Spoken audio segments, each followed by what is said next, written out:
Hey, everybody. Welcome to another episode of the Mile High Game Guys Board Gaming Podcast. I am your host, Adrian. I am Zach. And I'm Jeff. And this actually isn't just any old episode of the Mile High Game Guys. This is the 200th episode of the numbered episodes of the Mile High Game Guys, which is roughly our 4-year anniversary, despite the fact that that was technically a month and a half ago. But we've skipped so many days that we're like a month past.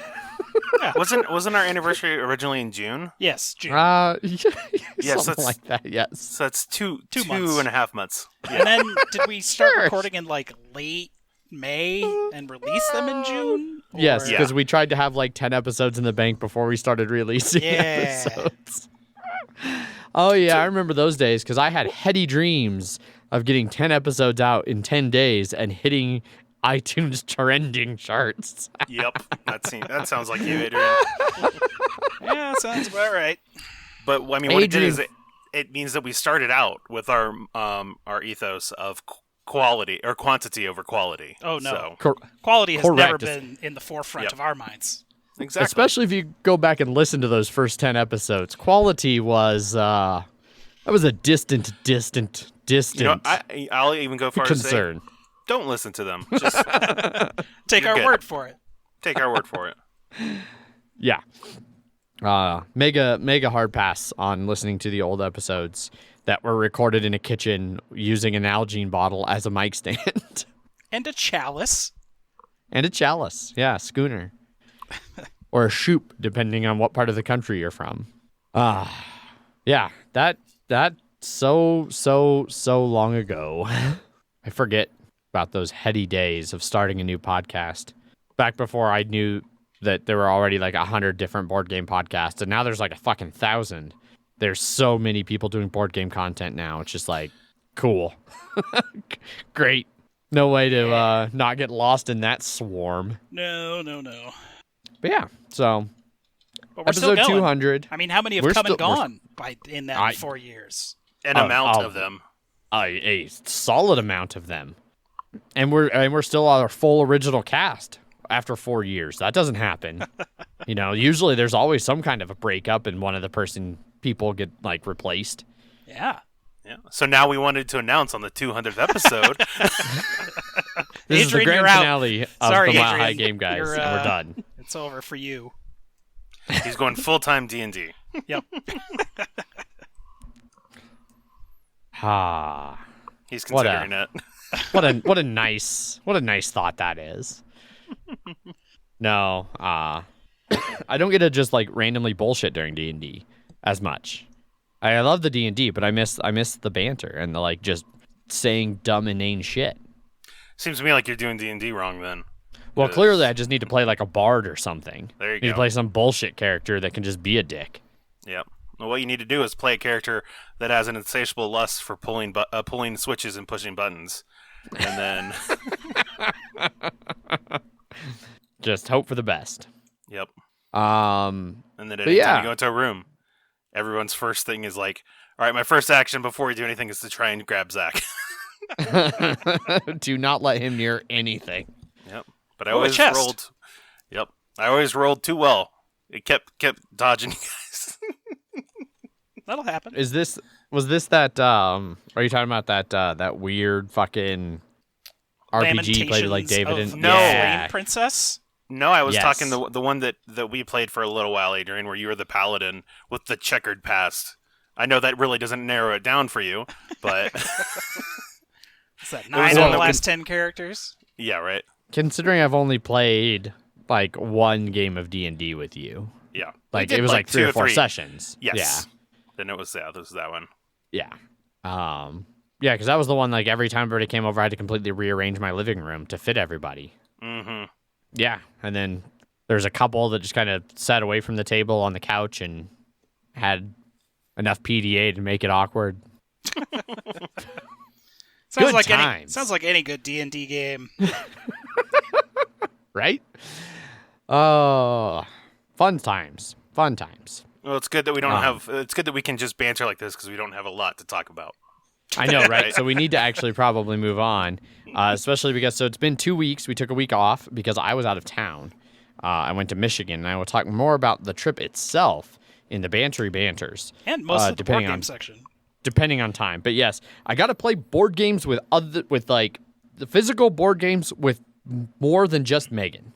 You know, like Megan and I have played a couple of physical board games like as a couple here in the house in the quarantine times. But this is the first time I was actually with other people and got to play with other people, and it was great. Yeah, and it reminded me of what I fucking love about board games. Yeah, it must have been months and months and months, Adrian, since the last time you played a board game with somebody that wasn't Megan. I mean, it was like 2 to 3 weeks ago when you and I played Pandemic Legacy Season 2 for one session. I mean, like a group of people, like so more than two players. All right. And yes, I'm sorry, Zach, I did briefly forget about you. I hope I didn't crush your hopes and dreams too much there by accidentally forgetting about our very special Pandemic Legacy Season 2 game with a bonkers fucking reveal. Right. It was a great game. Yeah. But so I played 6 different board games, and we played each of them most of them multiple times. I'm not going to talk about like each and every play, and I'm not even going to really talk that much about each of the games because, one, they're all older games that we've talked about ad nauseum on the show, so I'm just going to kind of blast through. So first up, I don't think this was this might have actually been the first game we played there. These aren't necessarily in chronological order, but I think this one was the first game we played up there. We played a game of Wordsy. And so it was Megan, her mom, her older sister, her brother, and her brother's girlfriend, and me. And it's one of those, like, I like Wordsy. Megan loves Wordsy. It's like one of her favorites. Right?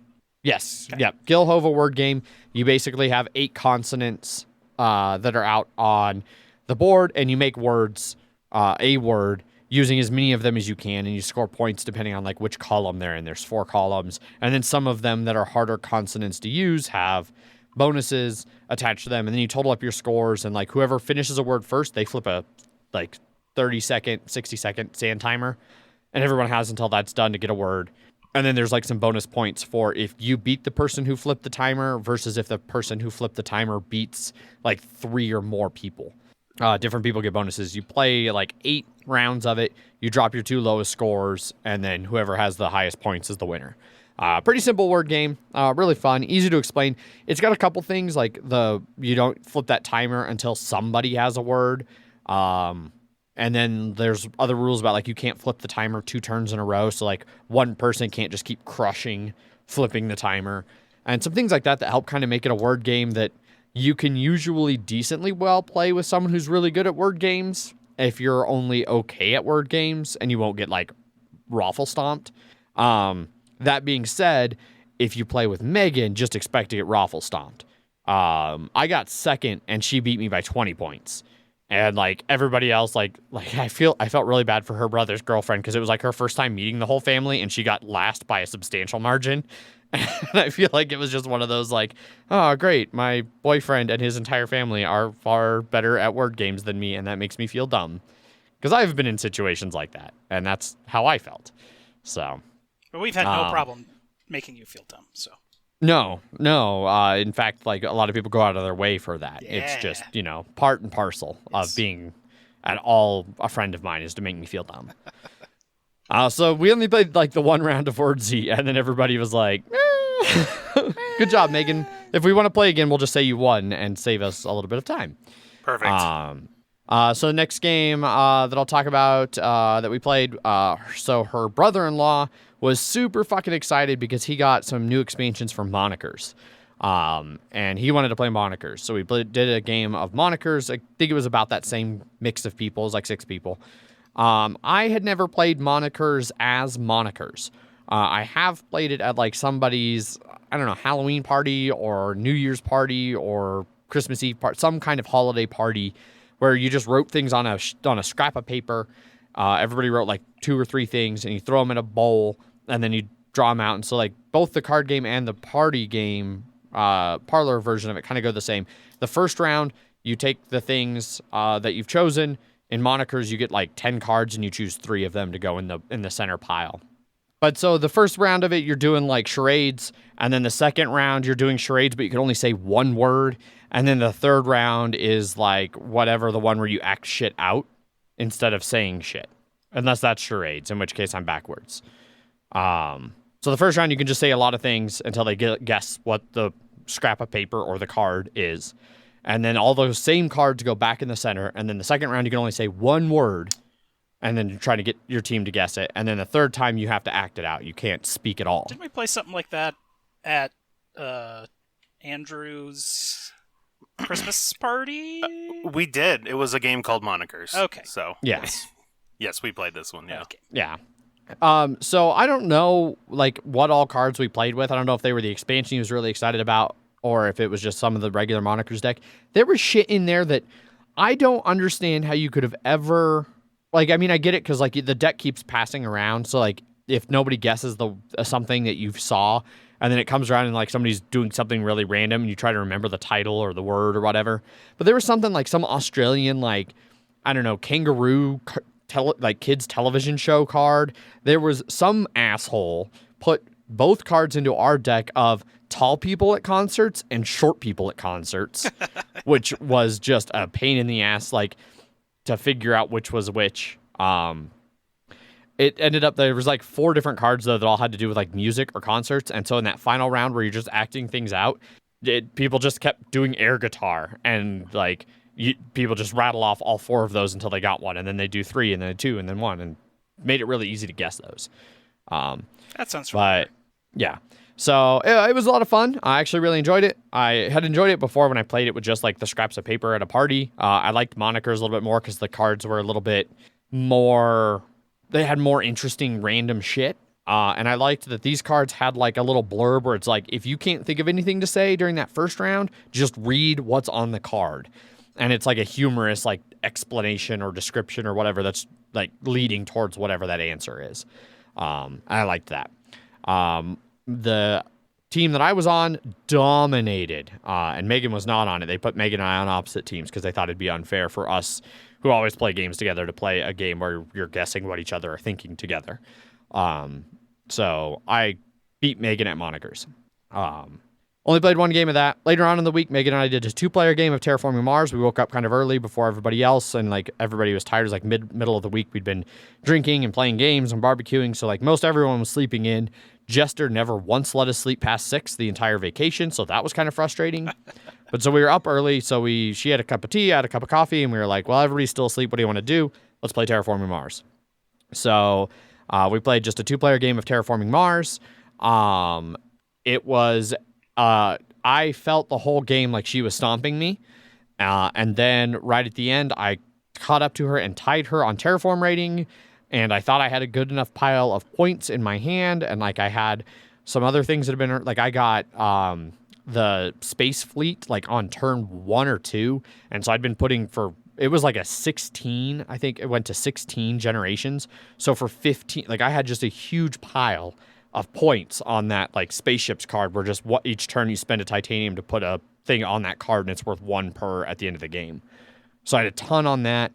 I thought I had a good chance to catch up to her, and no, she ended up beating me like 100 and I want to say it was like 125 to 117. So not nearly as much of a blowout as her little lean in there when she got home from work just now made it seem, but she did beat me. And it was one of those where, like, I was salty early, and then I started to feel like I was coming back, and I was like, damn it, I did it again. I bitched the whole game, and then I'm going to win. And then I didn't win, and so then I felt like all of my bitching was justified. Just fucking all of it. She, like, turn 2, she asteroided. No, she demos downed. I had 8 plants on turn 2. I was getting ready to do a greenery, and she demos downed me as first player, like, before I could do anything else. She was like, I'm just going to spend, like, a 40 fucking money on turn 2 somehow and hit you with demos down. Suck it, nerd.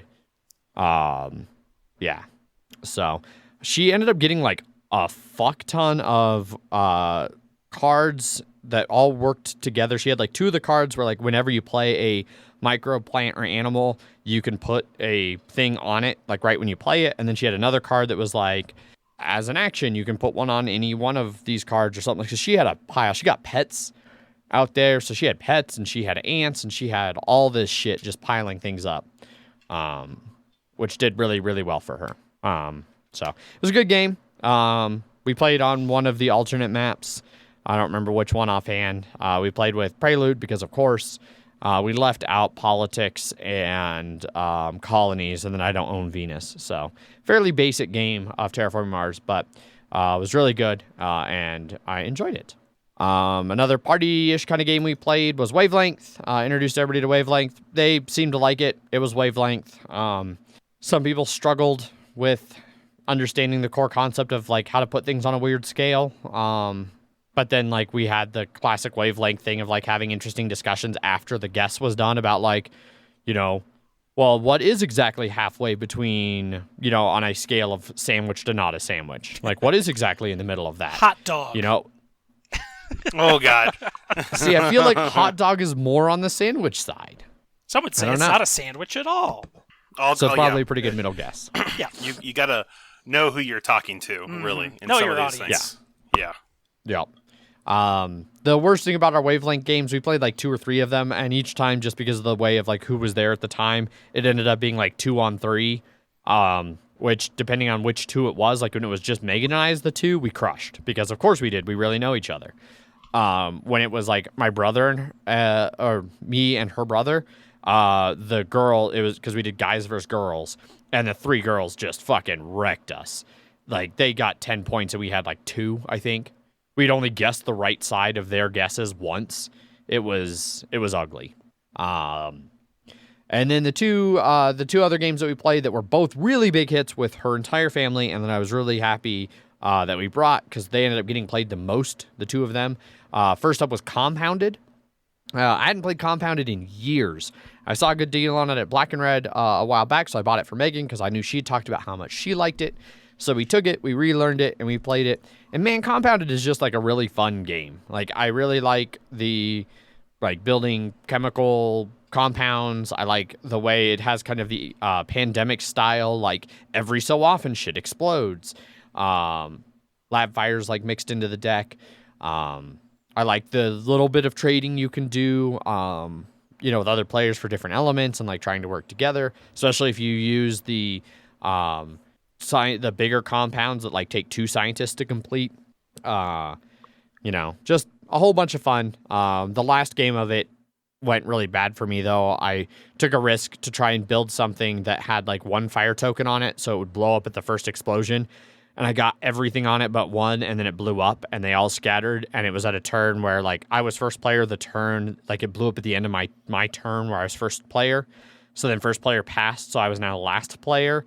And everyone else had claim tokens, so all of my elements scattered, and they were all like, yay, I'll jump on this, I'll jump on this, I'll jump on this, and we're able to really capitalize off of my bad luck on that draw deck. So I have the Geiger expansion for it. I'm looking forward to trying that now that we're playing some Compounded again. And then lastly, we taught everybody now boarding. So people were, I think, were having enough of Megan and I winning all of the competitive games, because Compounded was like Megan and I kept winning back and forth. I think her brother won 1. And like we were just winning most things that we played because we play a lot of games. So we switched to now boarding because that's fully cooperative. And that was another one where like people didn't quite get it during the like teach because they're not super gamers and just didn't quite understand what was going on. So we just like played around. I was like, all right, I'm just going to set up. We're going to play around and we're just going to go, and you'll see exactly how it works. And then we can restart. And that's what we did. And it worked great.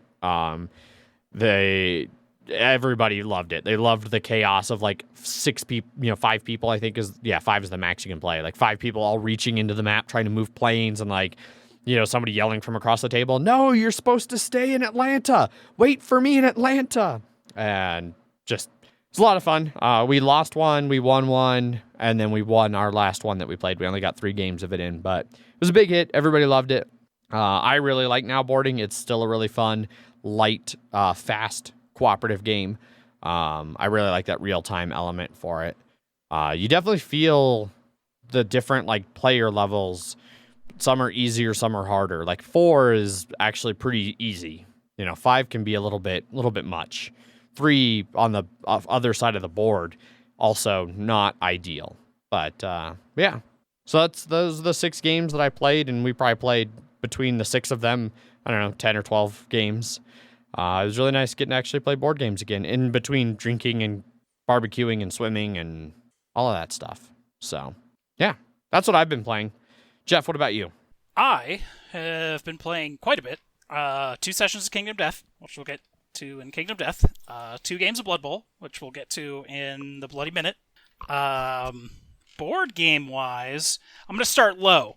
We started with As in, like the ones you like the least? we're gonna start up with the stuff we haven't talked about, Okay. or we have talked about, and then go to stuff we haven't talked about before. There you go. Okay. So I'm going to talk about the Grizzled, which is a classic. We went to Strange Craft's anniversary thing yesterday. Their 10th anniversary party. You got like 2 beers and a food truck and like a cupcake and a shot of Dr. Strangelove, which is like 12-ish%, I think. Seems right. Yeah, a beer shot. So we played a couple games while we were sitting at the table. It was me, Zach, Paul, and Wes. So we started with the Grizzled, and of course it started to rain. It drizzled during the Grizzled. Thankfully there was an umbrella there, but it didn't rain much. We played on hard, with the expansion, of course. And it was going so well. Like round 3, best... I think we had the deck empty. Yeah, and we had there was just 1 or 2 cards that we couldn't play, and that was it. Mm-hmm. Nice. And then Fragile came out, and that was it. It all was downhill from there. Zach was mute, and then had multiple speeches and couldn't use them. Paul used Merry Christmas on the first turn on Demoralized. Yeah. And then later, I got Fragile and Hard-Headed, which means I can't withdraw if I have 2 or more cards in hand, and then anyone else can't withdraw if they have any cards in hand. So, well, it also didn't help too that we were playing hard, and the first 2 missions that we did were the first 3 missions that we did were easy, normal, easy. Yeah, so we got both easies in the very beginning. On top of that, which are the only easies that you get in hard. Yes. And then we really just sucked it up real bad for the next couple rounds until Zach finally died. Because Wes had... Basically, I only had 1 support token at that point, and it was only going left. And Zach's was going to himself, and he had to discard 1? No, you had the one that you got the extra card at the end, basically. I just had random, but the thing that kept hurting us was that Paul got tyrannical, and you having Fragile, you had to basically just withdraw at the end of each round, or at the beginning of each round, so that we could actually do stuff, except I had to play a card each time, and it always fucked us. Yes. And then one time Paul had put a card back on the trial deck, and Strategic I had clumsy. Withdraw. Yeah, and I had clumsy, and so when I withdraw, I have to then play a card from the top of the trial deck, which is now there, and then I played it, and then we lost. Yep. And we weren't able to get enough support out to actually help people. Yeah, and it just... because we weren't able to withdraw. Even if we lost, we couldn't do supports. It went from real good to real bad. Yeah, and then we got to the part where I died. Even if I had I knew that we died, and we were not going to be able to get enough support to me because Wes did not have his 2 left one because I currently had it. We were just trading that one, and then I had given Jeff a left, and that was the only one that he had. So I knew that both you and I were giving support to West, and there was only 4 of us. So I was like, well, there's nothing we can do to change this. Yep. So we lost. Zach died, and it was all over. It was for the best. It was probably for the best. I guess I'll let Zach talk about the trick-taking game that I barely understood. And move on to a game we played a couple weeks ago.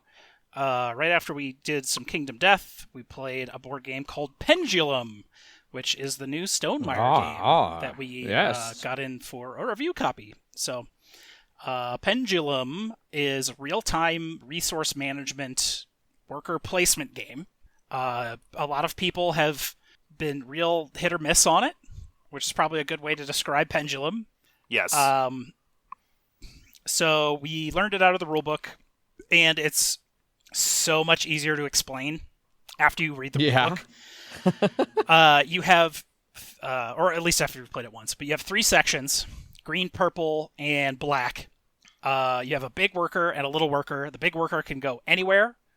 The little worker can go anywhere as long as no other worker is already there, unless it's the black area, and then you can have as many on any spot as you want. Doesn't matter what size they are.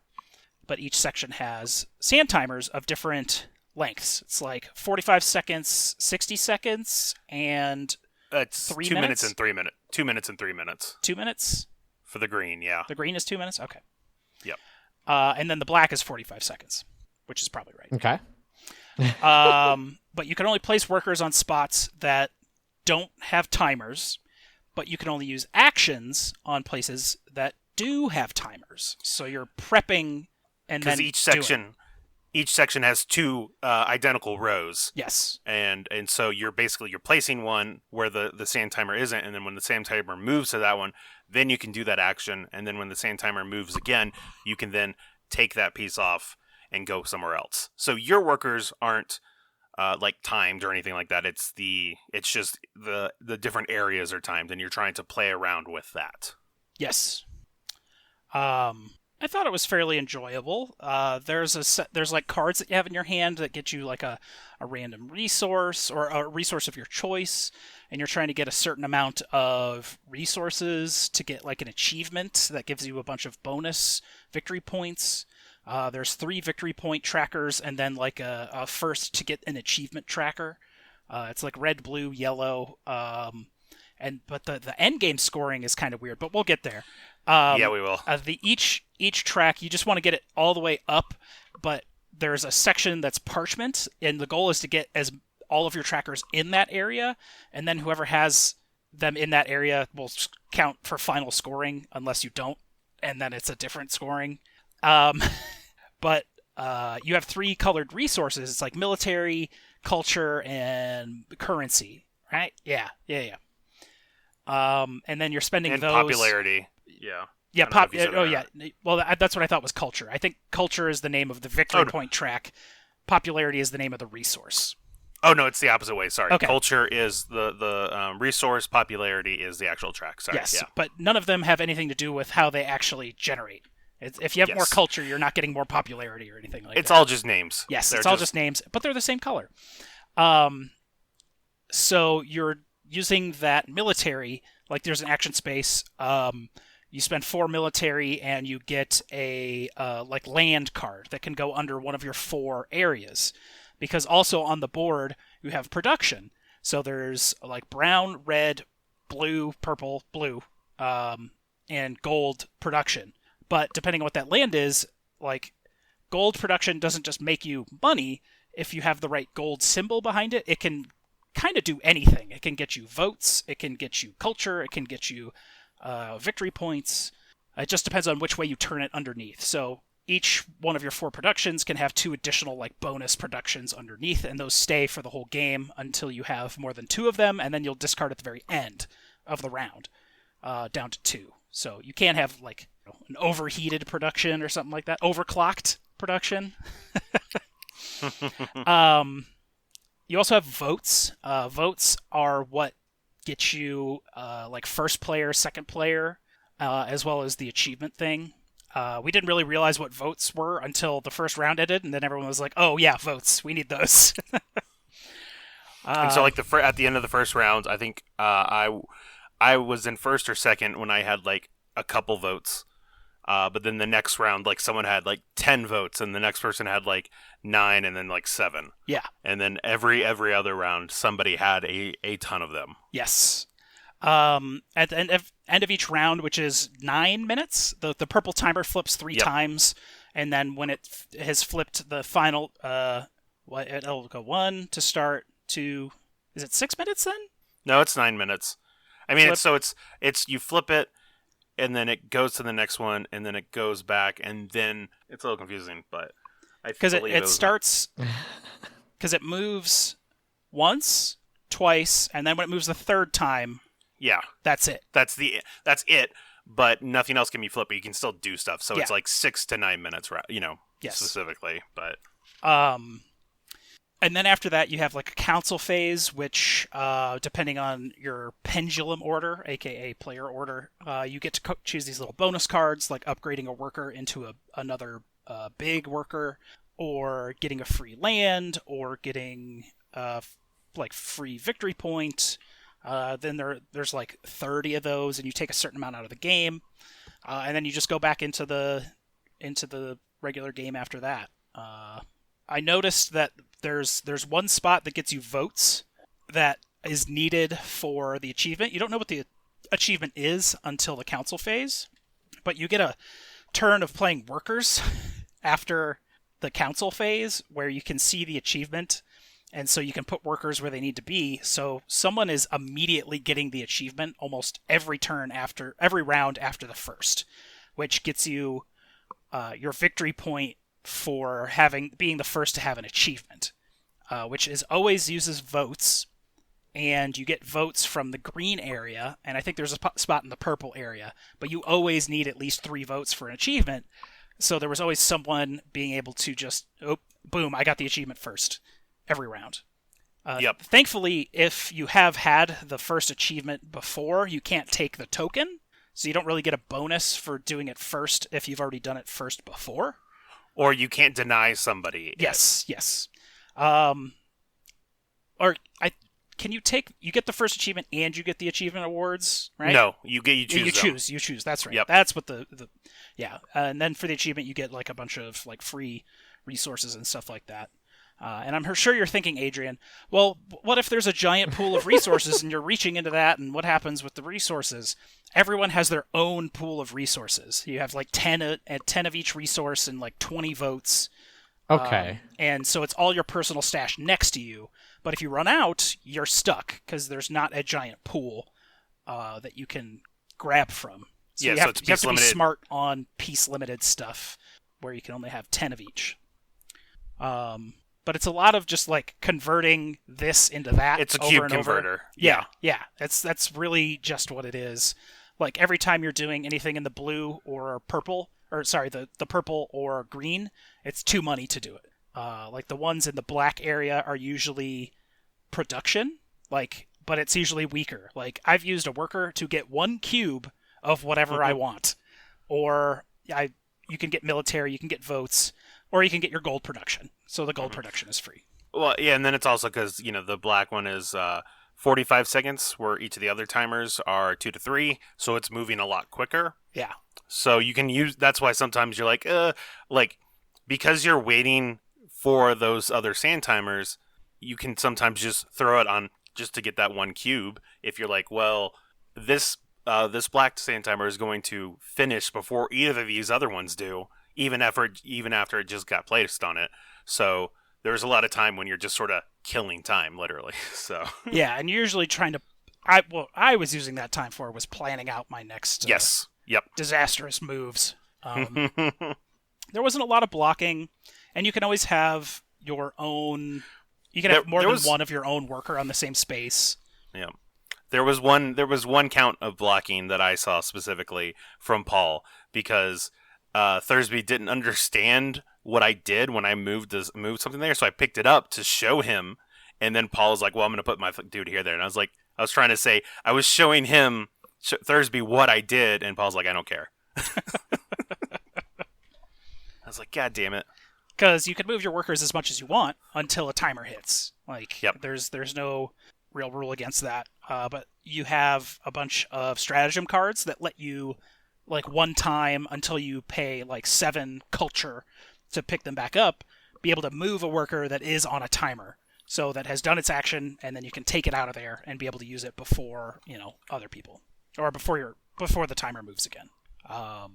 So the victory point track is about the same for everyone. It is a little different. Some are bigger, smaller. But you have to try and get them all into the parchment area, and then whoever has the most points in that parchment area wins. Well, so first you have to have all 4 of the different victory point types in the parchment. That is the first winning condition. Yeah, and there's 8 spaces in the parchment area for each victory point track. The left side of that, it can vary which how many different ones there are. There is one that is totally balanced, though. Yep. And then everyone else has more or less of the others. And then whoever did not make all of their stuff into the parchment area, it's whoever was closest to the parchment area. It's whoever's farthest resource away from it is closer. Yeah, so mine were all like one away.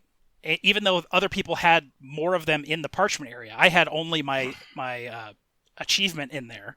And since I was the I had them the closer than you two, Thursby and Zach, I ended up in second place, even though they had ones in the parchment area, but not all of them. Because I fundamentally misunderstood how the scoring worked. Yes. I thought it was just counting the most amount in the parchment. So I was like, well, this one will be getting me more points, and then I sort of gave up on my yellow till the end, because I was like, well, this isn't getting me points. And that was a lie. Yes. A lie you told yourself. Yes. The best kind of lies. Yeah. So I ended up at second. Paul got first because he had all of them in there. I think he had them all maxed out even. Yeah, he did. Yeah. So he probably because of that. Probably because of the spot he took in the very beginning from me. Yeah. Illegally, but Yes. I'm not holding it against him or anything. No. No, not fuck that guy at all. Nope. Yeah. I wasn't expecting second, but I guess, had the most closest, so I'll take it. Yep. Yeah, it was all right. Paul liked it a lot. I liked it okay. I think I have it sitting at a good, usually willing to play on BGG. I'd like to play it again, of course, because now that I kind of understand more of how the systems work, you can get a little more efficient with it.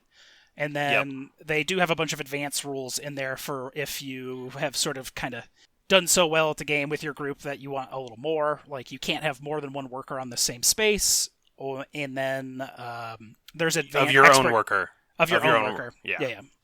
And then there's advanced sides to each of the 5 different characters, expert sides, that also come with different sets of stratagem cards that are a little more powerful, or weird, and different, instead of just like, I get a worker, I get a resource.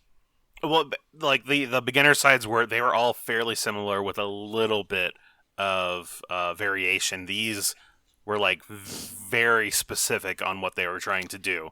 We all had the same production on the basic side, but the expert side has totally different production per character. Some don't have production of like a certain resource at all that they will then have to get through the board instead of being able to just like generate on their own board.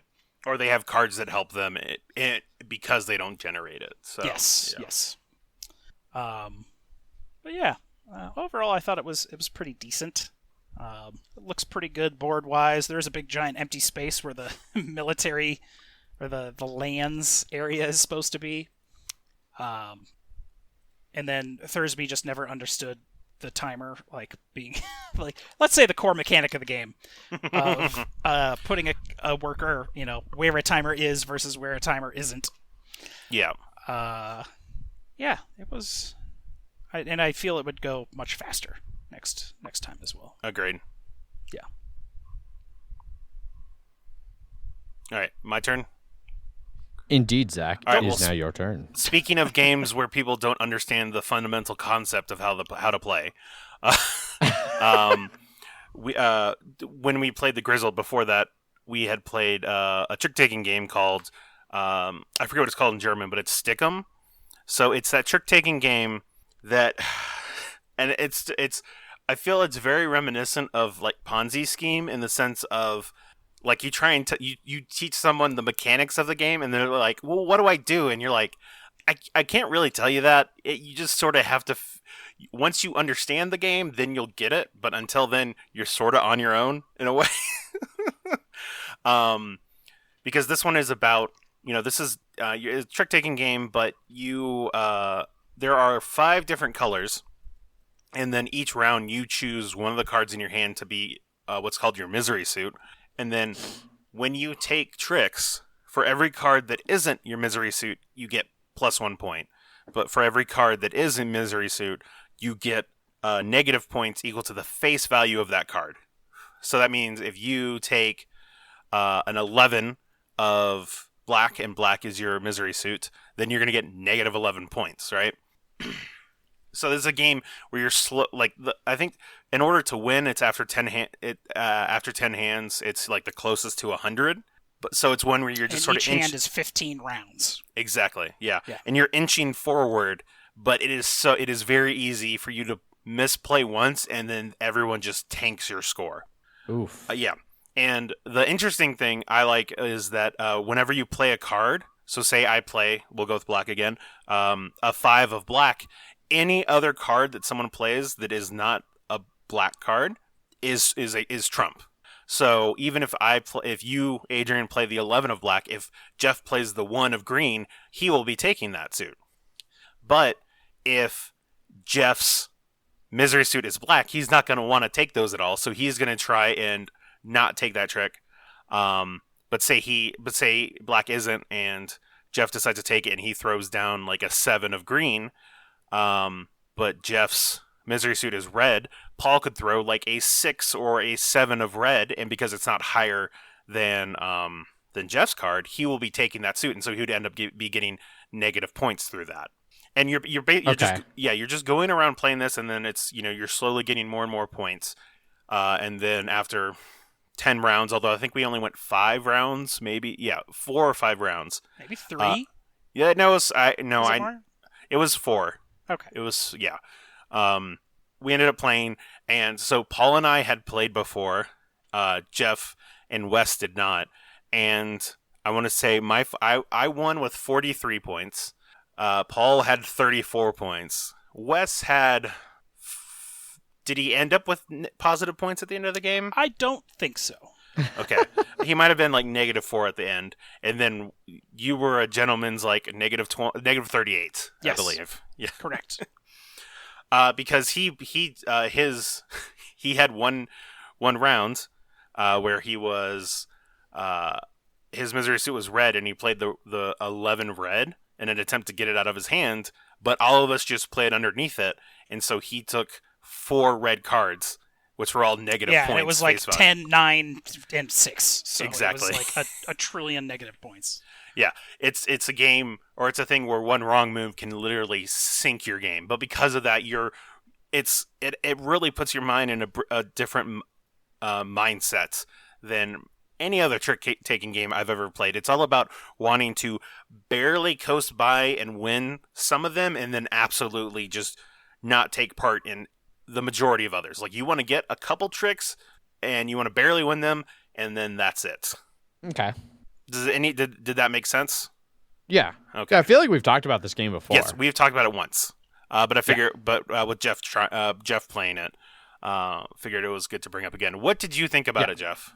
It's a trick-taking game for people that like trick-taking games, and I don't like trick-taking games. God, I forgot what a monster you are, Jeff. Trick-taking games are for people in the Midwest that made their parents made them play a bunch of card games when they were a kid, which I was not, thankfully. See, I don't feel nearly as attacked by that statement. That's just fact. Yes, no, that's just true. I wasn't attacking anyone. That's just what happens. Yep. Well, no, the first round of I don't know, something I like. It's for people who like trick-taking games, and I don't like trick-taking games. Uh-huh. Well, what's wrong with trick-taking games? My Nana taught me trick-taking games. Yep. If you didn't grow up with trick-taking games, and you're playing against a bunch of people that have played them all their life, you better get real good real fast, or you're not going to have yourself a good time. And there was that one point that I found quite hilarious about because you know what Paul does is that he'll always try and complain about Oh yeah, yes, Paul loves complaining. In whatever fashion makes him the victim. But it was one instance where he was complaining about somebody giving him negative points versus taking positive points for themselves or something like that. Yes, and where you couldn't get those positive points. Yes. And then any other instance where it was the other way, he immediately was just immediately turned coat, right? And yeah, be like, Well, you should be taking that instead of giving me negative points. No, you should be giving negative points to so-and-so instead of positive points. Yeah. And then totally denying that's exactly what he was doing the whole time. And he kept trying to somehow to get you guys to give me negative points. Yes. And I was like, that's not going to happen, Paul. I know how to play this game. It's not going to slide in on me. Yeah, that was the game. It's a lot of fun. I definitely agree with Jeff that you need to like trick-taking games to enjoy that one. I would not introduce someone who has never played trick-taking games or like it. I would not say that it is a like gateway game because it is hard to grok. Yeah. Okay. Because I mean, when Wes was like really like legitimately asking like what is like the strategy of this game, and Paul was just I'm not really gonna tell you, and I was trying. And I was trying to help, but I'm like I just like Ponzi scheme. You just got to get it right. Like you don't go too high, you don't go too low. You don't want to win a trick by landslide unless you know that no one else can fuck with it. That sort of and it's so Okay. But I think it involves a lot of counting cards in your head. Yeah, but Cool. you should Yeah, definitely give it a try. Yeah, I definitely want to play it because unlike Jeff, I was raised with trick-taking games and I love trick-taking games. So, and it sounds like a cool twist on those. I mean, I liked Custom Heroes. That was a fun trick-taking game. Custom Heroes was all right. So I don't hate trick-taking games, but That's they're fair. far from my favorite genre. Okay. Right on. Well, I think that wraps up what we've been playing. That sounds right. Yes? Cool. So that can lead us on to a very, very brief banter because we're already almost an hour into this thing. And I'm only having a banter because I announced it in the Slack channel. But I thought I'd let everyone here know as well because it's kind of big news. Yeah. The Jeff saw New Mutants in theaters, right? Jeff saw New Mutants, and it's I went to a movie okay. theater. And it's okay. It's not as bad as you thought it might be, but it's not as good as you hoped it would be. It's not worth going It's to okay. a packed movie theater. The only reason I went is because my friend is a manager, and it was literally me and them, and that was it. And the movie theater hadn't even been open yet, so There you go. the only reason I went. That's the news. That's the big news. Is that Jeff saw New Mutants in a movie theater and was like, and it was okay. And it was okay. It wasn't worth delaying it for 3 years. I hate you guys so much. God, I hate you guys. Are you not entertained? Anyway, the actual big news that I did want to share is that Megan and I are officially engaged now. So, yay. After 6 Vague years? sounds of excitement. Over 7. Over 7. Okay. Yeah. We celebrated our 7-year anniversary back in April. Okay. In the middle of the fucking pandemic.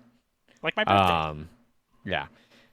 She so far does not appreciate me joking that because we had a 7-year dating thing that we should have a 7-year engagement. She does not find that humorous. No, 7-month engagement. You got that coming up. Which you got she that wedding did. in She like 6 did. months, right? She countered with that. Like after like the 4th time I made that joke in different situations, she was like, "Well, what about 7 months? Then it's still 7 times 7." Because I don't know why I got hung up on 7 times 7 equals 49. So I was like, 70 years dating, 7-year engagement, 49 years of marriage. It'll be perfect. I'll be like 90 and we'll die. Here's the problem though. If you go in that same thing, you're like, well, 7 years engagement or 7 years dating, 7-month engagement. I believe that would then bring it to 49 days for the marriage. So Exactly. See, yeah, it's risky business. Exactly. So, but no, the main question, like all of my family, like my family, her family's just been like, "Oh, it's an amazing engagement ring. Like it's so you, like congratulations," shit like that. All of my family, the first thing was like, "Did you set a date yet?" I'm like, "Motherfucker, I just proposed a week ago. No, we have not set a date. We haven't looked at shit. We haven't thought, like, no, we don't have a date. It's a pandemic. I don't even know when I'll be able to have a wedding. Like, unless you're talking about like us running off and eloping. And where are we going to do that to? Because no other country will take Americans right now because we're plague rats." Like, so yeah. So my family has been much more, I don't know, I guess maybe pragmatic. I don't know. Fact seeking. They want a date. That's that. They want to know when they can actually be excited. I don't know. When are you gonna give us free booze? Fuck off. I don't know. So we haven't set a date. We still haven't. As of the time of this episode, I am certain we still will not have set a date. Unless Zach delays this episode 6 months, in which case maybe we have a date. I mean, don't tempt me. Anything to prove you wrong, Adrian. You know that. Yeah. So, other than that, other like not really big news, but fun news from my trip. We taught Jester to swim, or got her to actively enjoy swimming. We taught her to have fun swimming. That's the better way of phrasing that. Because she knew how to swim. It's like instinctual for dogs with, at least her kind of dog with big webbed paws. She actually swims really good, but we taught her to actually enjoy it. So like she was, and we got her to the point where she'd run down the dock with us and jump off into the lake and then swim around. She vaguely resembled an otter, especially because she was the only dog of the like 5 that were there whose butt floats. So like she would be like vaguely horizontal, like from her snout all the way back to like the tip of her tail was like a straight line across the surface of the water, and you could see all of it. Whereas like all the other dogs, their ass ends sunk down. So they were like, if a human just sat in the water and tried to swim by slapping their hands on the surface of the water as hard as they could. Just like sploosh, sploosh, sploosh. They were like kids playing the slapping like splash water game where you like slap kind of down and at an angle to splash water out away from you. And it makes a big sploosh. To be fair, That's I've how all seen the other people dogs swim. legitimately try and swim like that. So, Right. Yeah. People. Yeah. I assumed other dogs would know how to, swim. But no, apparently Jester's the only dog of that group that knows how to swim instinctually and was good at it. So props to her. Yeah, we went fishing. I actually caught fish. I caught 2 fish, which for me is amazing to catch 2 fish in 1 week. I don't think I've ever done that in my entire life. It broke my grandpa's heart how much he tried to get me into fishing, and then I just never caught any fish, and I was like, well, this is a fucking waste of time. I've been here for 4 hours. I haven't caught shit. Why am I doing this? This is boring. There's video games back at the house. Can I go do that instead? Can I do literally anything else? Is there a book? I'll sit in the front of the boat with a book. My grandpa just died inside, and then actually died. Unrelated, I'm sure. I'm certain they're unrelated. But yeah, so I actually caught fish. Megan taught me a lot about fishing, including how to not get my hands completely super fucked by a sunfish, which is a very spiny fish that lives in the lake there. So yeah, good times. That's it. That's all I really have for banter. I could talk a lot about like the weekend and all the fun I had, and I could talk about the like batshit crazy fucking town we drove through in Wisconsin that was so covered in Trump shit that it was nauseating. Unfortunately, Paul didn't successfully crawl in a drone strike because I drove right back through it on the way back and it looked unfazed. Fair enough. Drove through Iowa and saw the like remaining devastation from that big crazy windstorm they had like 2 weeks ago.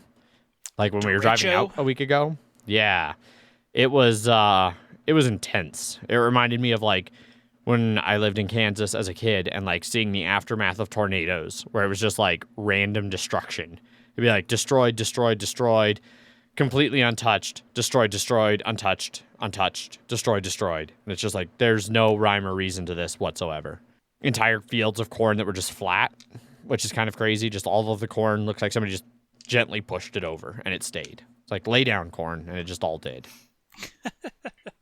Kyle Kinane has a great joke about windstorms, but also specifically like tornadoes and how like focused it is. And that like, hurricanes devastate like entire cities, areas, but then like tornadoes, that just fucked up Jeff's house.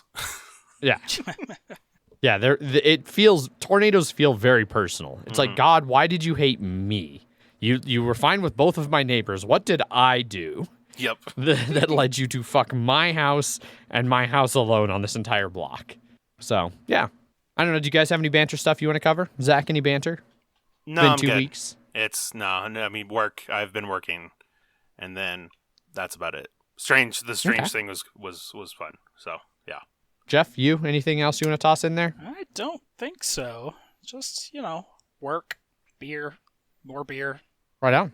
Giving away as much beer as possible because I have too much beer. I'll take some. Well, you weren't around. At some point. Now with all the beer's gone. God damn it. It's too late, Adrian. I missed out. They're never making beer again. You lost out. Ah, the beer's gone? Why is the beer gone? The can shortage continues. The aluminum shortage, which is causing a can shortage, continues endlessly into the night. That's about it. Okay. Well, then on that note, I think we can move out of banter and move on into some more rambliness, as Jeff talks about Blood Bowl in this week's Bloody Minute. Yes, we started up the next season on Fumble. We're in, season 5 of Fumble since quarantine started, so it's going pretty well. We lost a couple people, but we still have 8 teams. We're doing 7 rounds. I've done the first 2 rounds so far. My first round, of course, was against Ants, Murder Orcs. And once again, went into the game to just be like, I don't want to get slaughtered, because he continues to be, I think, the reigning casualty differential? No. I mean, his last match, including me, he's now at -5 casualty differential, but he still has 2 wins. So, go Ant.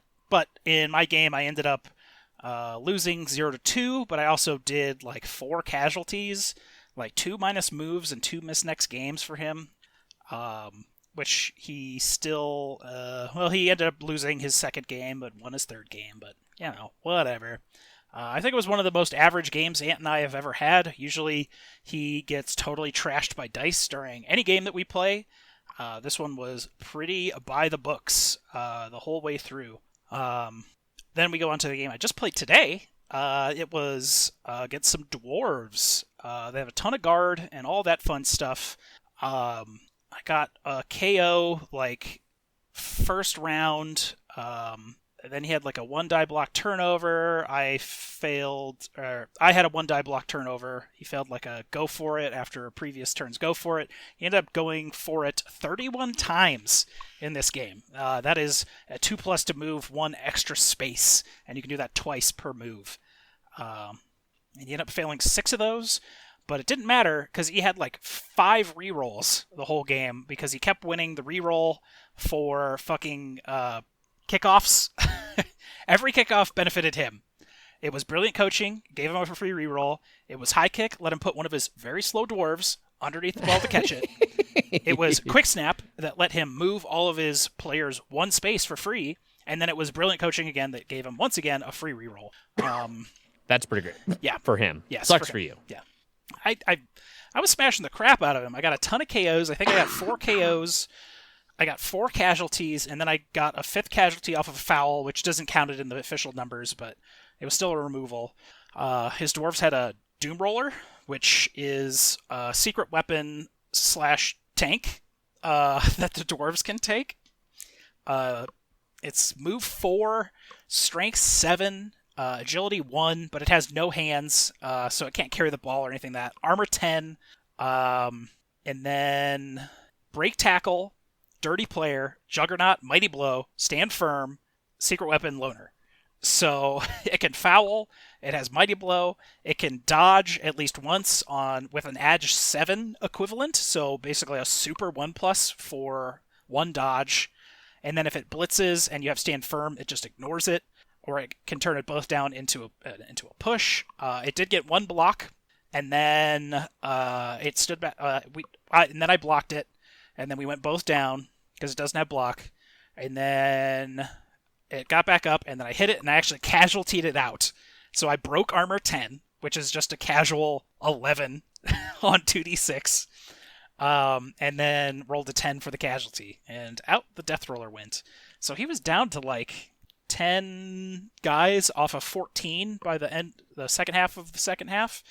I scored early in the first. He didn't score in the second, and then he got a score on turn 5 of the second half, with where he had made 5 1-die blocks in the game and failed 1 of them, which is about exact average, but usually it's way worse than that, like mine, where I made 3 and then I failed half of them.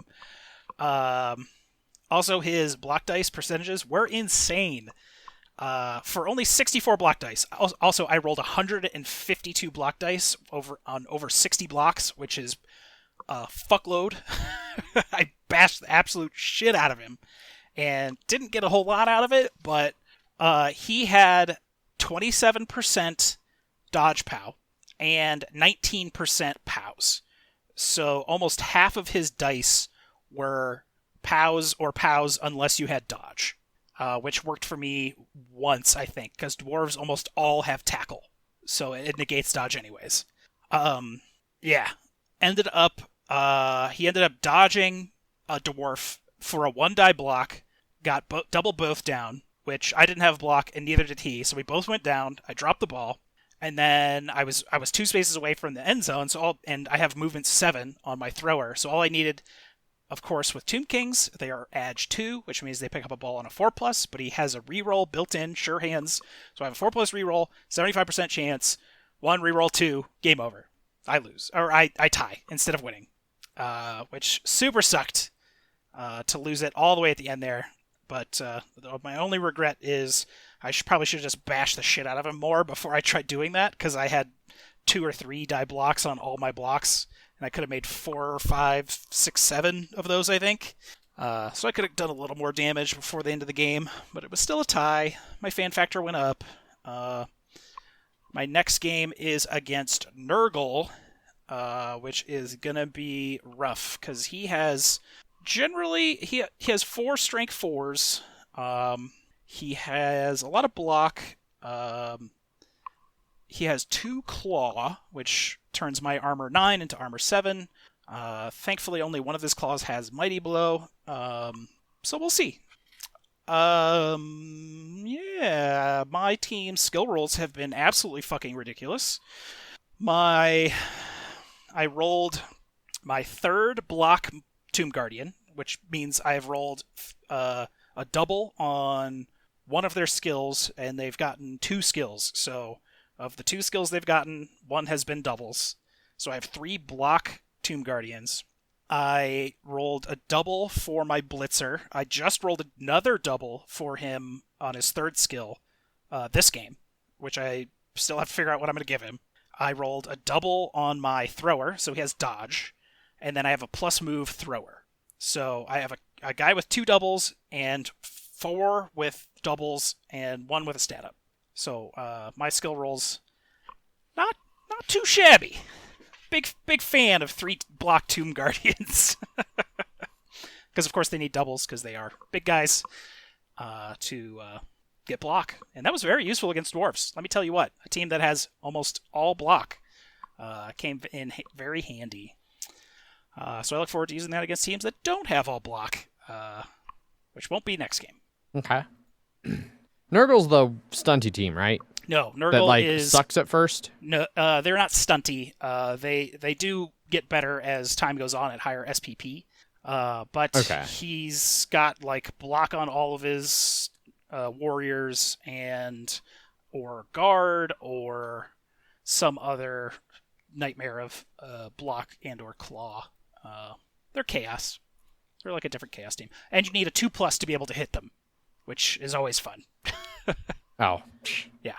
So they're not stunty, but they are, I am right, they're the team that usually sucks like their first season, but then like gets significantly better they're higher in later at, seasons. They're higher at high. They are better at higher team value, which we're all running in like the 1700s ish right now. So that's pretty high up there. Okay. Especially because everyone got 6 free skills to start with this kind of weird rules for this season. Gotcha. We just wanted to play with some higher team values and see what that would play like, which turned the entire game into a bunch of bash teams.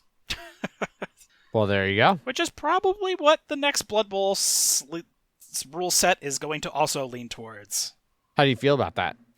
People that like agility teams hate it because now they can't do 2+ on every character, but they didn't really get a trade-off with it, though. Like, unless jump becomes like a very good meta, like edge teams are going to be good at jumping, which is just make an edge test and you get to jump over the other character with modifiers. but they didn't get like any more armor or anything in trade-off to not be able to throw. So we'll have to see what happens, I guess. Unless they play like a real hard like handoff game, which I mean people do, but it just seems like bash teams are gonna be the meta because you just bash the shit out of the elves because now only the throwers can throw and not. Oh yeah, that sucks. Because they throw on a 2+, and everyone else is throwing on a 4+. And the quick pass is now a +0, not a +1. Gotcha. Yeah. Okay. There are some hopes out there that because these were all everything that leaked was like unfinished rulebooks that they still might have some balancing to do in there. Maybe they'll give one other position a like a 3+. Like Dark Elves don't even have a 2+. So we'll see. They did announce the Blood Bowl 3 PC game at Gamescom, which is like the German board game convention, like E3 equivalent in Germany. Okay. And it's only going to have 12 teams, and guess what all those other teams are going to be? Paid DLC for $7 each for the next other 12 teams. So, hooray! 12 times 7 to actually get the complete game on top of probably the $60 game that you're going to buy. Yay! Yeah. But that's how all the other ones released, so no one is exactly shocked. It just sucks.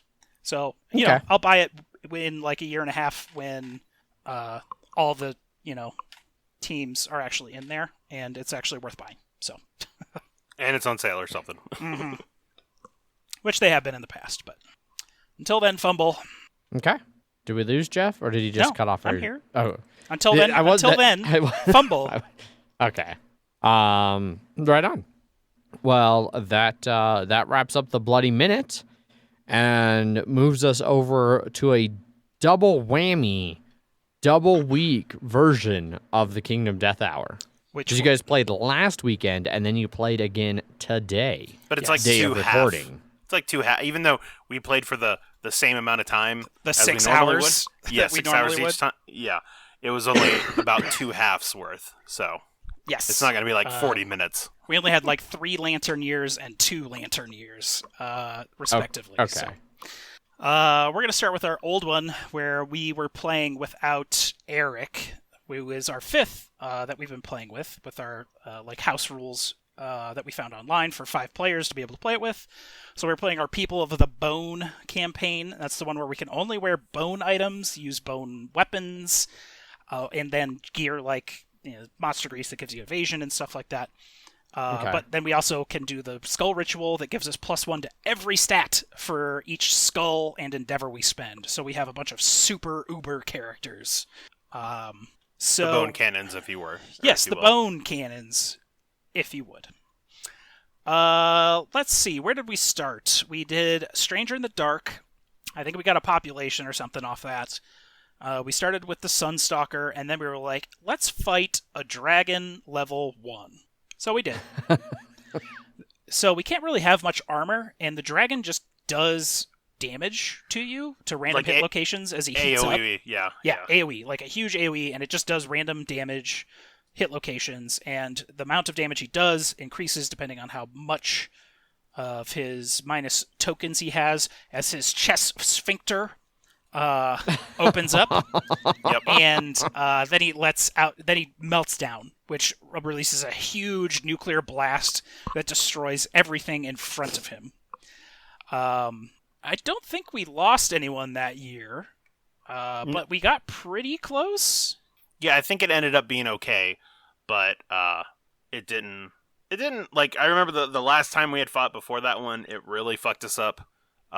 It kept uppercutting people and then dying, and then like I got a blast in the face, but then I died from blood loss. Yeah, we would get Starward and then plop down next to it. But we wanted a bunch of his resources because we can make a bunch of bone stuff off of him. Like I got the bone helmet from him now that I'm wearing. And then, of course, right after that, we get Murder, which is of one of our least favorite settlement events. Yes, it is. It is one of the worst. It is the person that is most insane, or something. No. It is the person. The person that has the most hunt experience gets murdered. Dead. Yeah, and then he gets murdered by whoever has the most insanity. Yes. Yeah.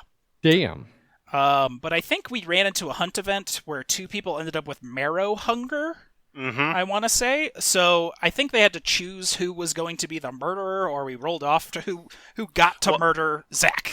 Yes. So my character was the one that I was starting to grow armor, right? Eventually I'd become a Kingsman and run away. And but it was great armor. We're just assuming people got jealous that I was wearing armor, and so they killed me because of it. Yes.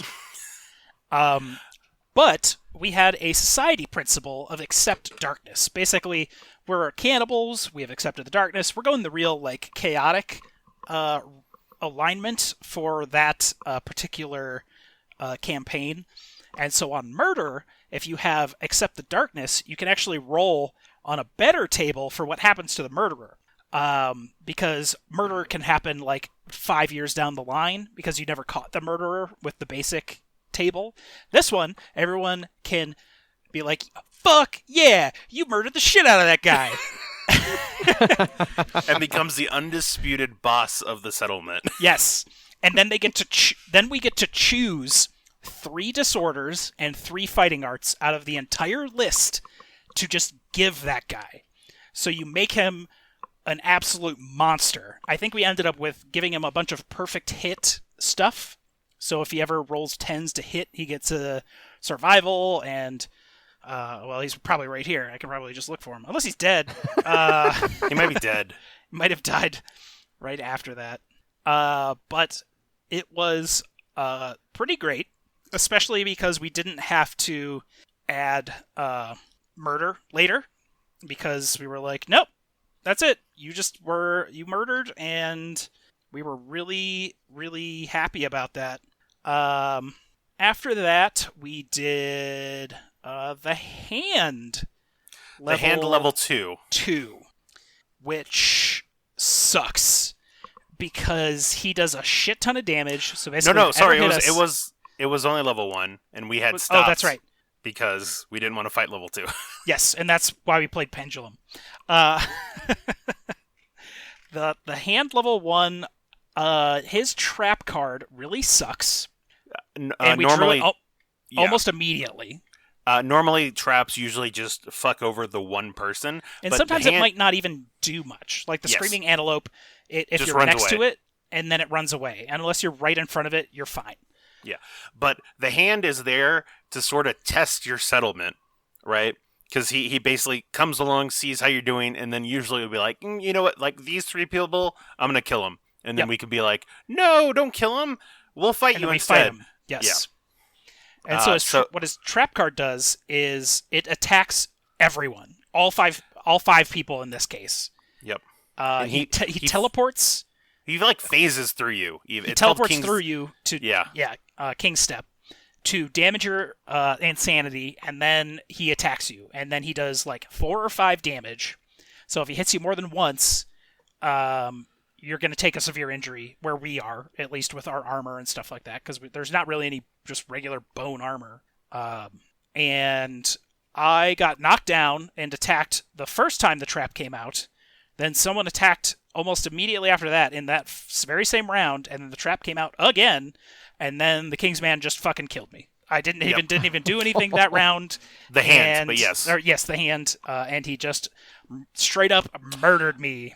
I want to say that it was. I want to say that it wasn't even that. Is that the trap hurt you again, and then on his turn he came over and killed you. Yes, because I was delicious, and I was a threat, even though I was on the ground. And everybody else was knocked down. He just came over and murdered Jeff. Yep. Then you guys finished him off. I don't think we took any more deaths from that. Maybe some severe injuries in there. But then when you beat him, which isn't even like killing him, you just have to like do enough damage to make him stop. There's 2 ways for him to stop, and that's one, if you wait out his AI deck, it's basically like, good job, you survived everything that I wanted you to. Which I'm sure is impossible.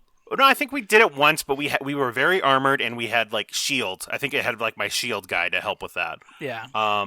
But then the other one is respect, which is like, you've done a good amount of damage. Good job. Now try and survive this. Yeah. And then when you beat him, you have a table. And it's like 1, 2, 3, you get a skull, or you get a treasure chest with some bits in it.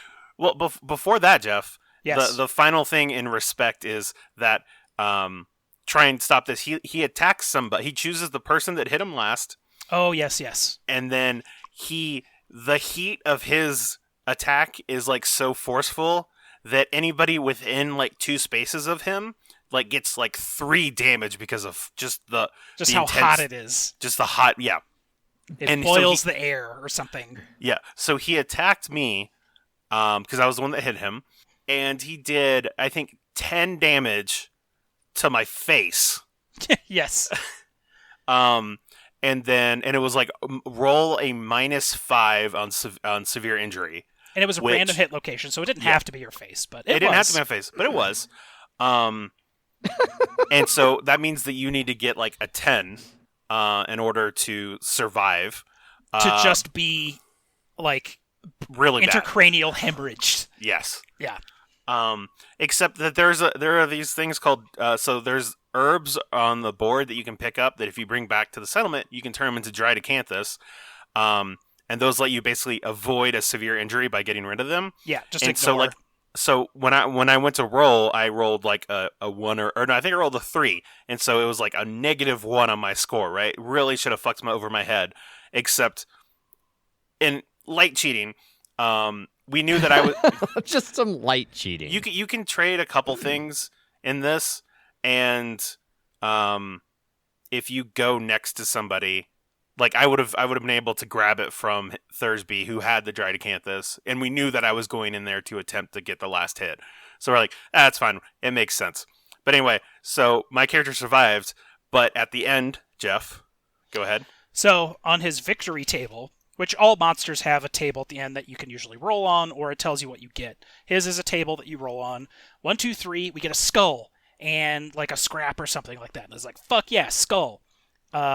4, 5, 6, 7 is he kicks a lantern at a random survivor in the settlement, and they take damage to the head. Basically an auto severe or something like that. And then like 8, 9, 10 plus is like some more just random materials and a skull. So we either wanted like low or high because we get a skull that gives a +1 stat to everyone that does that ritual. And, of course, we got the middle roll. Paul got the middle roll. My character died in the settlement, or in the fight, and then we randomly selected my other character that I had been using. His backup character. Because my one good character has to skip every other hunt. So I was using this other guy for those off hunts, and I had like 2, like, somewhat experienced guys. Of course, he selected my other one, kicked me in the head, rolled a 1, re-roll 2, dead. So he killed my main dude and my backup dude. And one fight. That wasn't even in the fight. Yep. It was peak Jeff. Yes. And then after that, we fought a Screaming Antelope level 2 that I think we carved most of its parts off of before we actually killed it. We crit it so many times that we had, I think, more resources from the crits than we did the 7 that we got from the actual resources that we gained at the end of the fight. In Lantern Year 12, we got our next favorite settlement event, which is Plague. That is all returning survivors, or we pick 4 survivors that have Hunt XP, which was basically all the people that we had been using at all. And like on a 1, 2, 3, they die. On like a 4+, we can treat them with ammonia. And then when we treat them, if we roll like an 8 or 9 or 10, everyone's cured and we don't have to use any more endeavors. I don't think we ended up losing anyone to that, and we actually cured everyone on the first treat. So we didn't have to blow all of our endeavors. After that, we then fought the Sunstalker, level 1, which is the second time that we fought the Sunstalker. And once again, we had no armor. And once again, it just does passive damage to you that fucks you up. Yeah, a lot of these level 2 quarries have tier a lot of... 2. Tier 2, sorry, yeah. Have a lot of like AoE sort of stuff that really hurts this specific type of setup. Yes. And he has a bunch of stuff that's light focused, where if you're in the sun, you take damage, or you just have to cancel your attack, and that just happened over and over and over and over.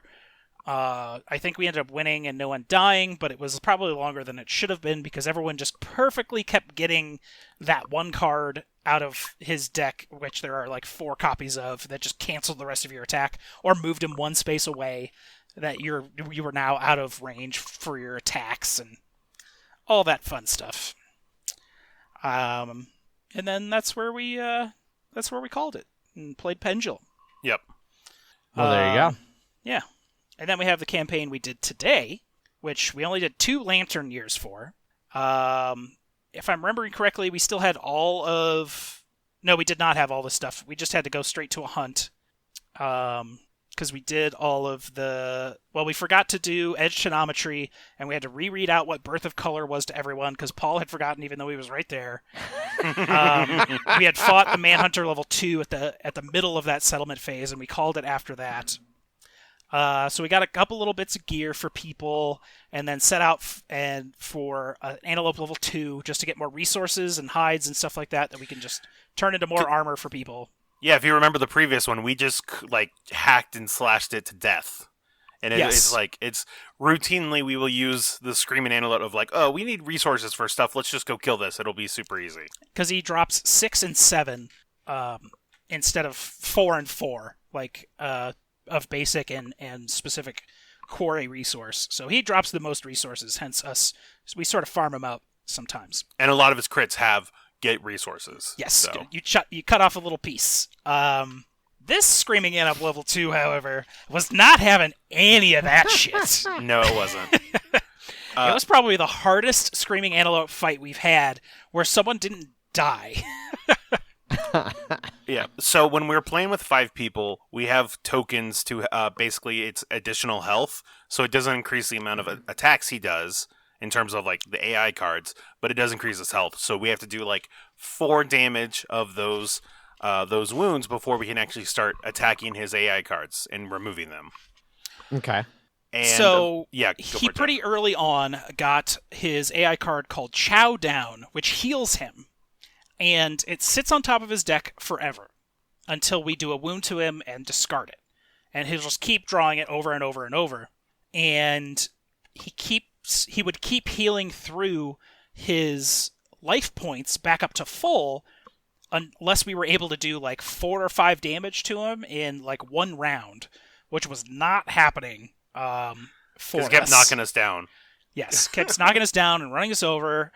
Because he chows down and then he diabolicals, which he just moves and runs over someone if they're within a line of him. And so we sort of decided to cheese it because he was just going to be chowing down. We ran towards the Acanthus just to remove the rest of the Acanthus off the board. And then we got a ton of fresh Acanthus, which we can turn into those severe injury ignores, which are amazing. And then we were able to start whittling him down. But every time I hit, it was I got the stupid eye thing that it's oh, I'm a weak and helpless animal. Please don't attack me. And then I just ignore. And then I have to ditch the rest of my attacks. And then people would draw the trap over and over again, and then he'd run all the way to the other side of the fucking map. And it was probably an hour and 45 minutes of just fighting this fucking antelope, where we can usually get something like this done in 30. If that. Because we usually just absolutely smash the crap out of him. And we really had to some trouble with him. And then Paul attacked Thursby's character that was missing armor on locations, so Paul wouldn't lose his Acanthus, even though no matter what damage Paul took, he would take a light at most, where in this situation, Thursby took 2 severe injuries because it hit both of his severe injury locations that had no armor on them, just so he couldn't lose his fucking Acanthus, even though Paul had the most armor out of everyone the whole game. He has 7 to 9 armor on every location. I'm running with a 0-1-1-0-0 armor character. Yeah, I've got 2-0-2-0-0. Yeah. Not great. So he decided to attack someone else instead of himself. But we did finally kill it, and Thursby survived. And then we decided to really get to baby making because we have a couple great innovations and principles that give us a ton of extra stats when there's any newborn. But all the previous people we had that were anywhere decent all died or were severely injured that we couldn't use them, and so all the characters we were using had like maybe 1 strength, and that was about it. Yes. And so we're like, yeah, we got some love juice. We had 2 matchmakers, and we're like, all right, let's start making these babies. Yes. And boy, howdy, rolled pretty well. We didn't roll any snakes or anything like that. Thankfully, on the intimacy table in this, you can get some passive bonuses that make things a little easier. But with every newborn, we get +3 strength, +2 evasion, and +1 accuracy. So plus to hit, -2 to get hit, and +3 to any wound attempts. So any of the characters we were using before were like, let's use these babies instead. They're stronger. Yes, the babies were far stronger. So we made Send in the babies. We made 6 new characters, I want to say. Well, we had 4. We did it 3 times, and then it was 2 populate. We had 1 that were twins. That's right. Yes. You're thinking of the next one where we also had more. Yes. So. So we came back from that. We had a new event to all of us, which was the Necrotoxic Mistletoe, where we made Zach's awesome bow that he did nothing with. Both. Hey! I did some things with it. Okay, just not very. Yeah. It didn't go well for Zach. No. But now that I have better characters, it went a lot better. Yes. So 4 years later, the crafting of that bow put a bunch of spores in our settlement that have now grown, and then you figure out that one person is infected with that, and if you have sculpture, things are far less bad than they could have been. Basically, they were all lose 4 population or more, but what ended up happening is we only lost 2 population, and then the person actually gets a secret fighting art, where if they have green affinities, that just counts as +1 armor. And then they can carry all these satchels that let them take different items into battle, and they could basically wear no armor and just have green affinities and have more armor than anyone else in the game. Yep.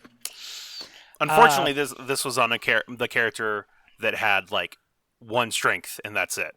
Yes. So it's that's real good ability. But yeah. Then we decided to fight a Phoenix level 1. We always love fighting the Phoenix, but it drops some good materials specifically to make a rainbow katana, because we were going to try and go katana mastery with Thursby's new character, and then Paul wanted a spear that it can make. I think the best spear you can get outside of a legendary antelope, the Lanceologinus, but he got the Phoenix God, or the Finger of God. Finger of God. But only after he took 4 age tokens, and since the Phoenix is the controller of time, he then blasted Paul's character from, I think, 0 experience to 16 experience, which is the very dead-end experience you can go. So he took a baby and then immediately retired because he was had an old man. Yeah. He maxed out his age, which means he's retired. He's not gone. And actually, if he had gone beyond that, he would have died and been wiped out of existence. Yep. Yes. Great. But otherwise, we kind of picked apart I picked apart the Phoenix, that's for sure. Mm-hmm. I think I crit him 4 or 5 times. Yeah. I was rolling real hot on that Phoenix. Yeah, I think I did that 1 or 2 times as well. But the problem was that he kept blowing us away, because in his at the end of each of his turns, he does a basic attack, which at the end of the basic attack is he does Razor Wind, which is right in front of him. He just blows you 7. Knocks you down and knocks you back 7 spaces. Yes, and then some of his hit locations are, if you're not right next to him, you go back 7 and get bashed and stuff like that. Yep. So he just blows everyone away all the time. Yeah. And the only the main problem with the People of the Sun campaign is that we can't encourage each other up. So if you get knocked down, that's just it. Yep. Before you had taken your turn, then it's just, oh, well, I guess you're not doing anything this round. We would need a Monster Claw style specialist where we'd be getting up every round. That would be very critical to this campaign, in hindsight. Mm-hmm. Ended up beating the Phoenix, got a bunch of the materials we needed. We started the round of year 12. We got Hands of Heat, so we made another character that is going to be Fist and Tooth, even better. We had to lose half our supply, though. We had to lose half of our resources, which was 36 resources? We had 64 resources, so we had to lose 32 of them. 32 resources, which was brutal. Yeah, that sounds pretty awful. Yeah, so that was fun. We have the Dark Dentist, which we need to spend some iron on, which we can give Thursby's Fist and Tooth character like a set of metal jaws. And so he has, I don't know if he has Fist and Tooth. He doesn't have the Monster Claw style, but he has Monster Claw. He has Monster Claw. He has Hands of Heat.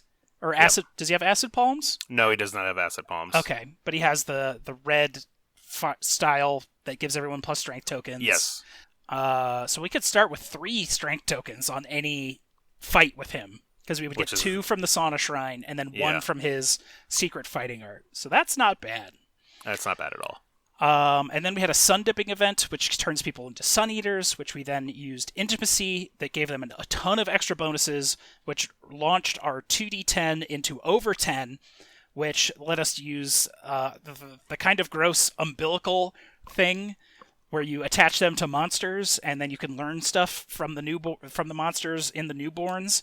But basically we got like a super savior that can dodge as many times as they want, and they're like a prismatic warrior that controls like light, and we can give them and their affinities, so their gear affinities are wilds, so it doesn't matter if a green goes with a blue or a red with a blue or whatever, it just counts as a complete.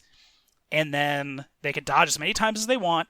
And when they attack from a blind spot, you add plus D10 to all wound attempts from that attack. So you get plus D10 strength, which is insane. Yep. So it just means that when we take them out somewhere, they're going to die in the hunt.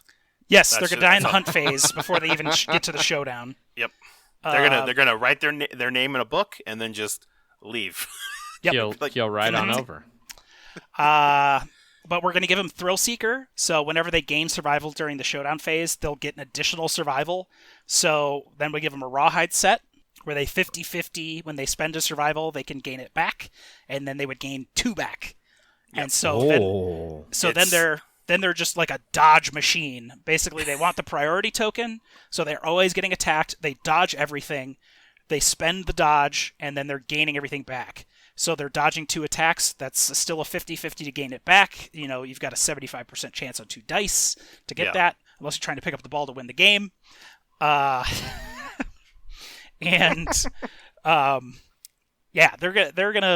gonna really fuck some shit up. They're move 5, accuracy 3, so plus 3 accuracy to hit, 4 strength, 2 evasion, 1 luck, 1 speed, and then they're probably gonna get an additional 2 evasion. If we give them a Monster Grease and a Rawhide set, that's an extra 3 evasion on top of that, so they're only going to get hit on like with a -5.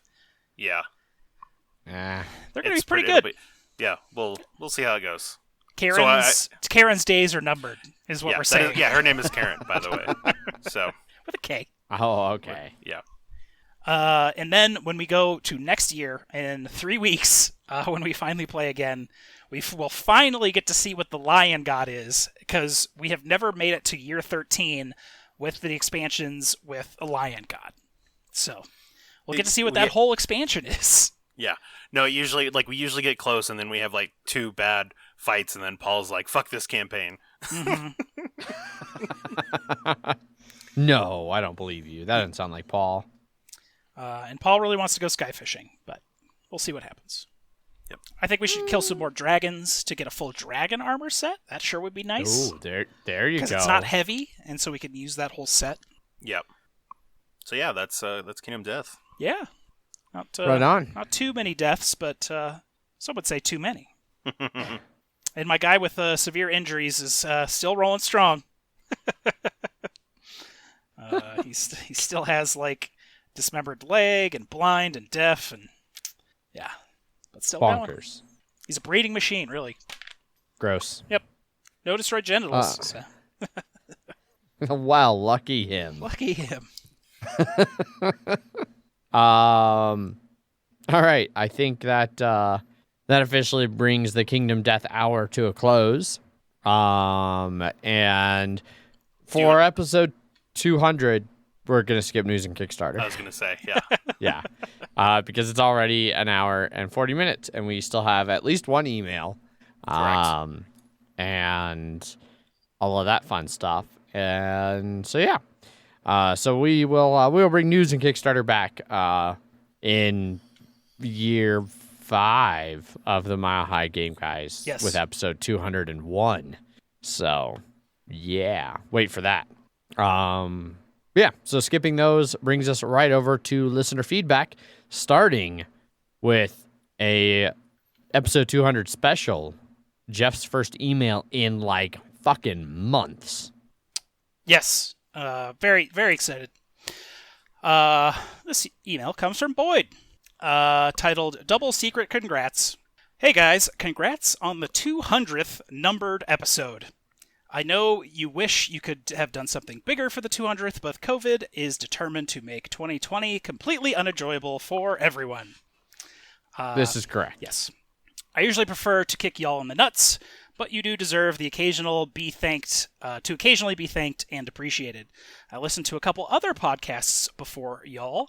One was too hot, one was too cold, but MHGG was just right.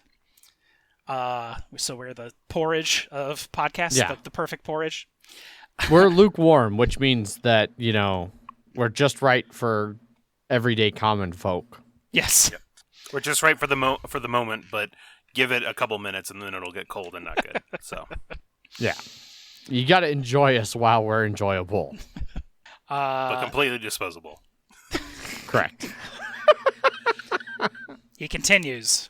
I like your mix of pointless banter, camaraderie, humility, and being able to talk about the full spectrum of games, from short and simple to long and complex. Your humor makes me laugh and smile in the car and has probably saved me from road rage during my work commutes. And I've made some friends that I probably wouldn't have met without your Slack channel. Well, Ofer would maybe let me call him a friend at least. Also, congrats to Adrian and my condolences to Megan. Hey, she had her choice. It was a question, and she said yes. So, But what about the implication?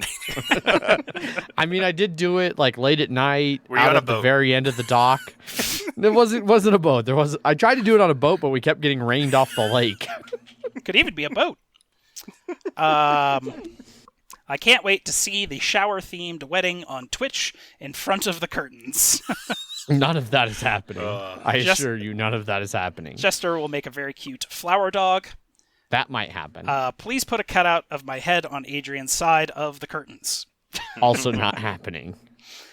Anyways, thanks for the most podcasting. Some of it has even been quality podcasting. I'm ready for What do you 2021 and hopefully seeing y'all again at a con or in Denver again. Your frenemy, Andrew. How many of the 200 numbered episodes do you think could accurately be described as quality episodes? There's probably some bangers in there. He did say a number, right? Mm-hmm. Yeah, some. Like, I think So it has to be some more of than it. zero. If it has it's a to be number. more than zero. I would even say more than one. But after that, they're like, maybe even two. 3, like, at a minimum 3.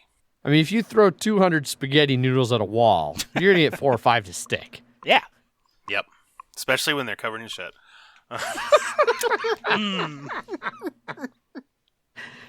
Gross. Yep. Gross. Right on. I don't think anybody else snuck an email in under the wire. So, all Boyd. No new YouTubes, nothing else. No other listener feedback for the episode. So yeah, that's the new, COVID reality is listener feedback is plummeted during COVID. So womp womp womp womp. Yeah, if you want to get a hold of us, there are a few different ways for you to do so. You can always send us an email like Boyd did. Emails at milehighgameguys.com. You can find us over on Twitter, where I tweet under @MHGameGuys. I am Zach_MHGG. I am Jeff_MHGG. When we're actually playing games in person more regularly, you can check out images from game nights and whatnot on our Instagram, instagram.com/MHGameGuys or @MHGameGuys over there. We have a Facebook account, facebook.com/MHGameGuys. And we have our website, milehighgameguys.com, where you can find links to things like our Slack channel, where we have all kinds of crazy shenanigans. And like Boyd mentioned in his email, you can make friends that you wouldn't have made otherwise. You can also get made fun of. So, tread lightly. But if you get made fun of, it's generally in good fun. We don't tend to just pick on people randomly for no good reason, unless it's me, in which case everyone does that, so you'll just fit right in. So it works. You can also join our BGG guild number 2731. Not a whole lot going on over there these days, but fuck it, why not? Join it. You're on BGG anyway if you're listening to this podcast, probably. And lastly, we have our Twitch channel, twitch.tv/MHGameGuys. Every other week, we are still doing our socially distanced Mile High Dungeon Delvers D&D campaign with our awesome DM Leander and Wes, who's been a guest on the show, as well as Bob, who I think has maybe once been a guest on the show. I can't remember if Bob's been a guest on the main show, as well as our friends Allison and Clue. And so, really good show. I'm enjoying Leander's campaign. We do that every other Tuesday over there. And eventually, at some point, we'll do real board games back in the studio again. Someday, I'm sure that we'll be able to go back to playing games in person in the studio. I have faith. It's what keeps me going. So, yeah, lots of different ways to get a hold of us / interact with us if you so choose to do so. Yeah. Other than that, we will always like to take a little bit of time to thank our sponsors, Gray Fox Games, for their continued sponsorship of this show and our Wednesday / now Thursday episodes. Their latest game, Arcana Rising, just wrapped up over on Kickstarter.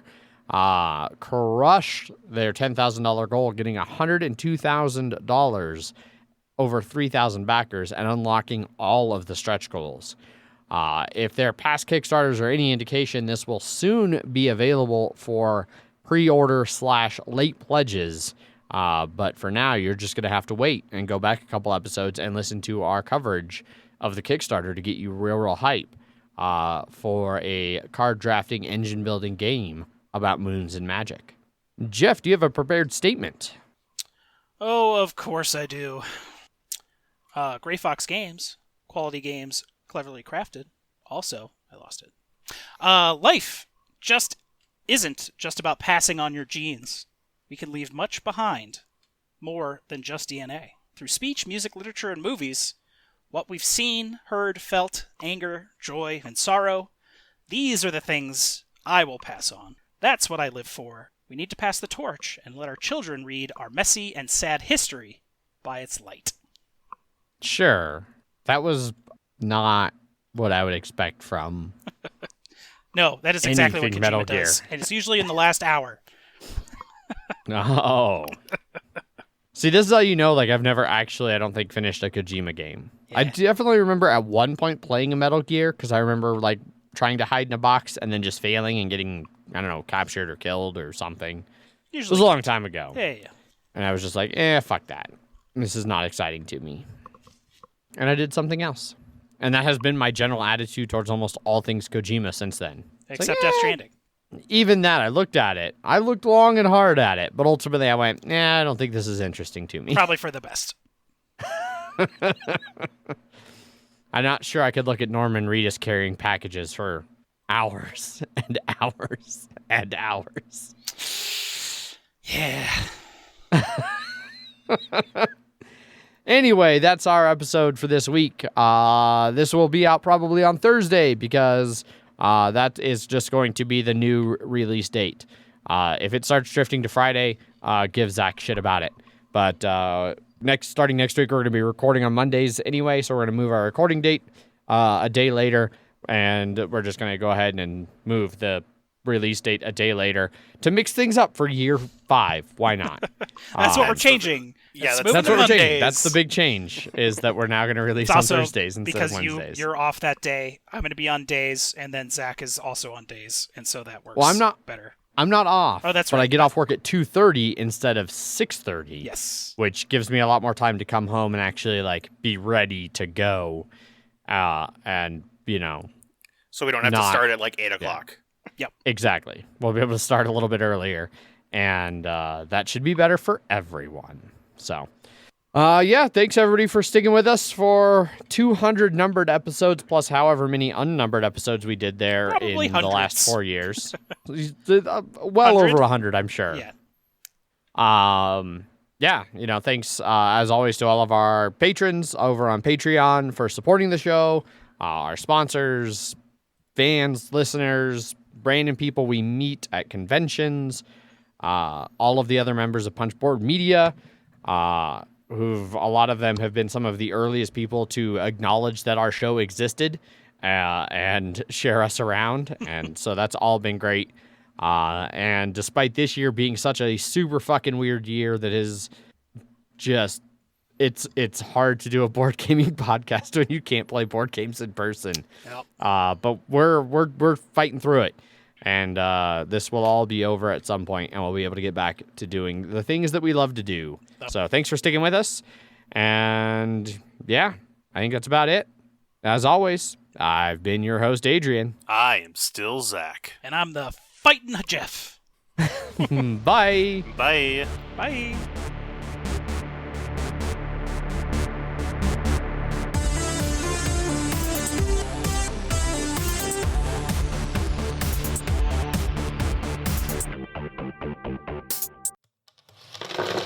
Punchboard Media, where we all Bring something to the table. pull up a chair at punchboardmedia.com.